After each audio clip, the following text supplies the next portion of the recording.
Greetings, ladies and gentlemen, and welcome to today's edition of RE387, where I take old stories I've narrated and update into modern audio standards. This particular story is called Human Scientific Methods, written by wikingwarrior. Dr. Barnett let out an irritated sigh. The meeting was not going well. Believe me, as a fellow scientist, I understand the labor and time that you put into this research, the Xeno continued, as it rubbed its long whisker-like tentacles thoughtfully and with no small hint of contempt. But the fact of the matter is that if humanity is to join us and receive the benefits of the Federation, there's very little, if no chance, for you to continue doing it, as I'm a representative of the Bureau of Scientific Collaboration.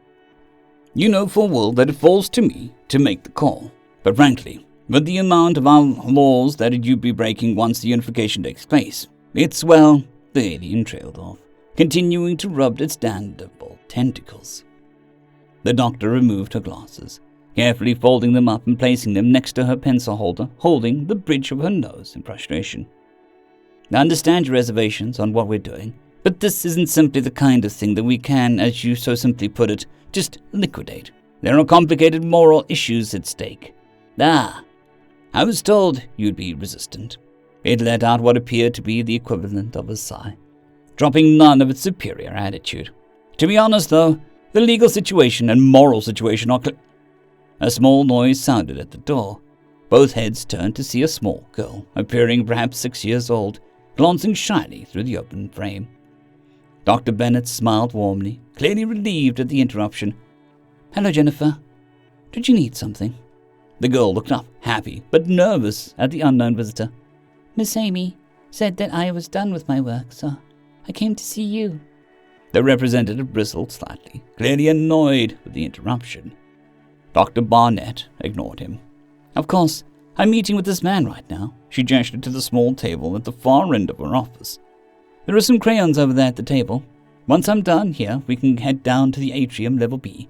Okay, maybe feed the ducks," she offered, smiling. The girl returned the smile. "Okay," was her only response before she left the two, humming and coloring in broad strokes on the paper. The doctor turned back to her unwanted guest. "Apologies, Representative. I didn't have time to figure out what to do with her. Your visit was a bit unannounced. Please continue with what you were saying." The representative flared his nostrils slightly. "Yes, well," he attempted to regain his composure. "Intergalactic law is very clear in what you're doing here, frankly. I'm astonished that you'd attempt fate with such a manner. Even in your own species is often looked down upon. To try and build life where there is none. My people attempted such a thing once. It did not end well. Shall I tell you what happened?" "We're well aware of what the risks an AI could present if improperly managed. However, we're running this program with many checks and balances. Our psychologists and computer scientists have been—" "I don't think you are aware," the representative said, adding a surprising amount of conviction to his voice. "The first AI my species constructed was a massive undertaking, 5 years, the best engineers and scientists money could buy. Placed on the Grand Colony ship to assist in setting up our first extrasolar colony.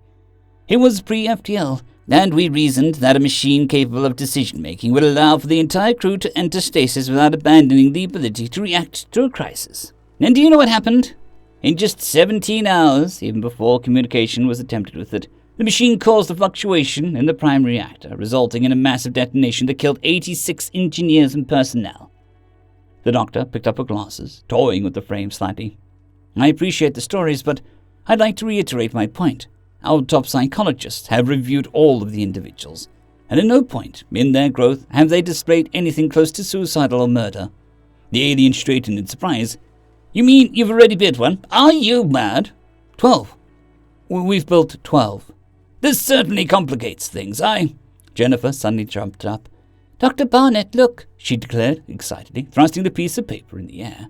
On it was the form of a large spaceship, the crayon marks clearly outlining the systems and features of the subject with surprising detail, demonstrating a level of effort that, despite the clumsy handiwork and evident lack of motor skills, resembled the sketchings of a talented artist far beyond her years.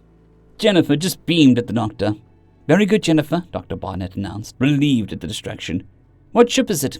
"The UNCP Voyager," she announced happily. "Someday I'm going to work there. I'll help explore and find new homes." "Oh," the doctor said, slightly teasing. Well, I'll see what I can do. I'm sure they need someone of your skills out there.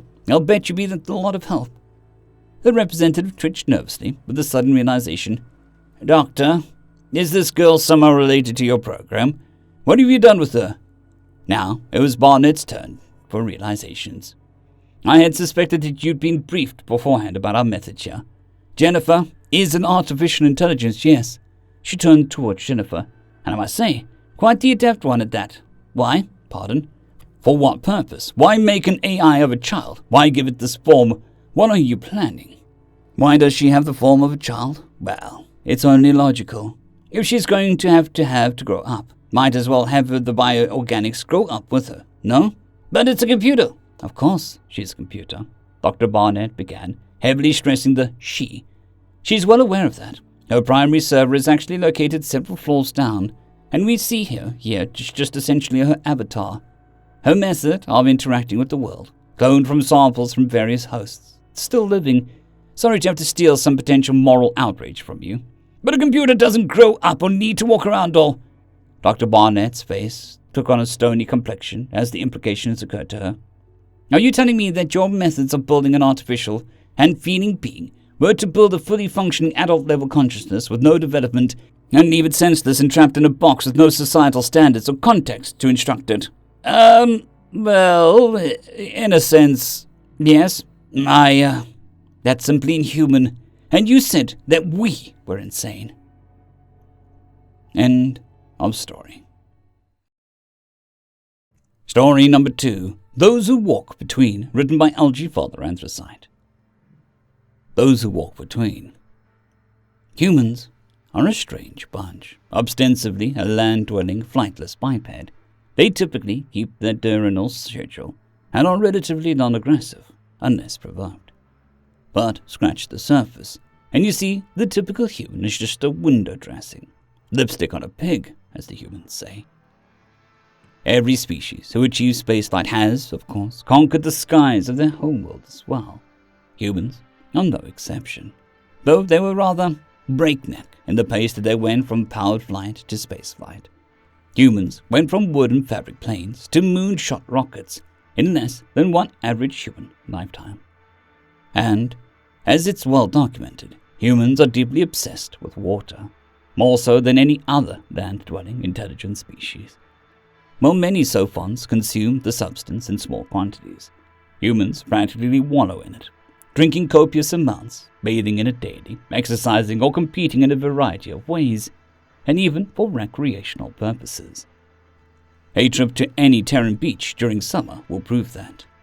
Also, while the vast majority of humans are active during the day, a fair portion of the population is active well after sunset, and some will watch the sun set and rise, with no sleep between. Humans who are not bound to the day-night cycle, such as those living in deep space or in underground habitats, tend to have extended wake-sleep cycles, some extending up to 48 hours, nearly double the human cycle length.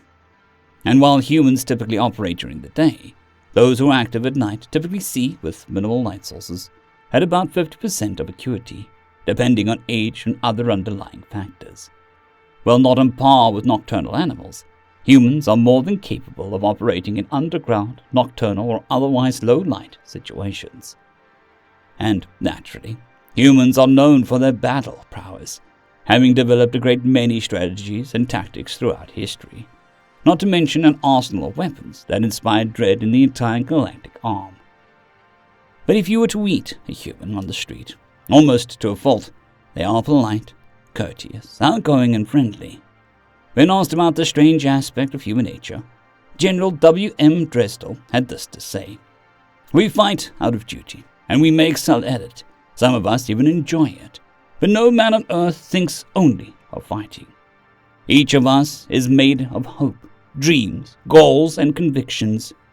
Humans, more than any other species in space, have explored and adapted to every environment they could find.